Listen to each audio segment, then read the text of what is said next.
experiences become more real to me when I can share them with other people. And so I think that my favorite thing about photography is that it allows me to share these unique experiences with tons of people. If people who look at my images feel some of the excitement that I felt when I pressed the shutter, then that really makes me happy. But I also think photography is a great way to communicate about science, and I think all three of us share that perspective. Definitely.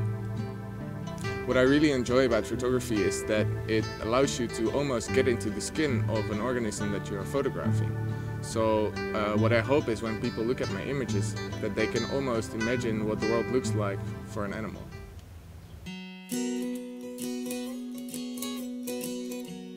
I did my PhD research studying these lizards, and almost immediately after coming out of the islands, I fell in love with this place, the community, the environment. And one of the things that fascinated me was, despite the fact that these lizards are the symbol of these islands, almost nobody knew very much about the biology of these lizards. So one of the reasons why Neil and I are out here photographing these lizards to create this photographic book is to allow people to understand these lizards in a way that they never have before. Right. And when I heard Nate and Neil were coming to Europe, I just jumped at the opportunity to join them and shoot with them. Well, we're really stoked to have Joris here with us because not only is he a really cool guy, but he's also a terrific photographer, and a photographer who has a really different style from either of us. And so when we all work together, we really get each other's creative juices flowing. Yeah, and Joris was out here a year ago, and it was a really cool experience photographing with Joris. We learned a lot photographing together. And one of the things that Joris does that's really impressive is he pre-envisions these shots, and he has the ability to go out there and capture these pre-envisioned images in a way that I haven't seen before.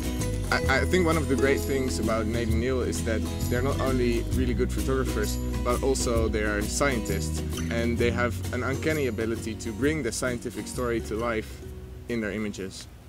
So the way I tend to work is that I really envision a shot and try to get it.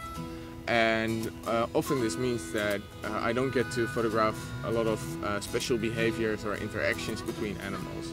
And what is great for me about working with these guys is that because they have this scientific background and they have so much knowledge about these lizards, is that they can really photograph interactions and very special behaviors that are very hard to get, and they're very good at this. Yeah, and I think that the cool thing is that Neil and I really do that. We do that in different ways. We do. I would say I'm more of like the sit and wait predator. I really like to observe the animals before I ever start photographing, and then use that knowledge that I gain to try and capture better images. And Nate has a different strategy. I would say he's maybe a little bit less patient than I am. I hate waiting. And that actually works really well for him. He goes out and he creates photographic opportunities for himself, and as a result he often ends up getting images that nobody else out there would get. And I think that, our different styles really complement one another. Neil, he's really exacting, and he knows a lot about animals before he even goes out to take pictures, and the result is usually a beautiful image of an animal doing a behavior that's very hard to observe or photograph.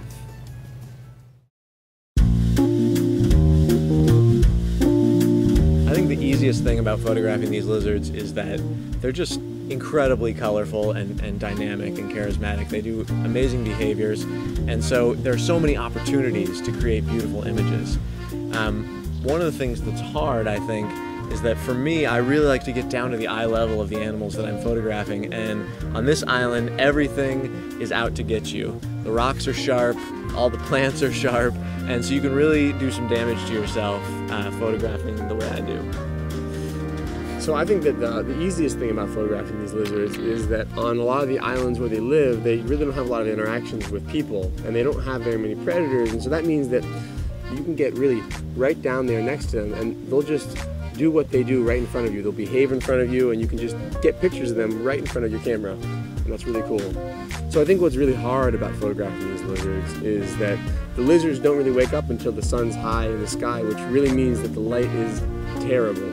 And right when the sun starts going down and the light starts getting nice again, the lizards are asleep. And so that's really great for us because we don't have to wake up early and we don't have to stay up late to photograph them. But what it also means is that there's really harsh light the entire time we're out there photographing. And so we really have to get creative when we're trying to capture beautiful images of these lizards. Right. And another thing that's really challenging is that these lizards are scattered across lots of small islands. And these guys are really doing an amazing job of trying to get all their gear out there to these islands to capture the diversity in these lizards. But what's easy is being here with friends on a beautiful, beautiful island, and that makes all the hard work worthwhile. Before we go, we just want to say thank you again to all of our Kickstarter backers.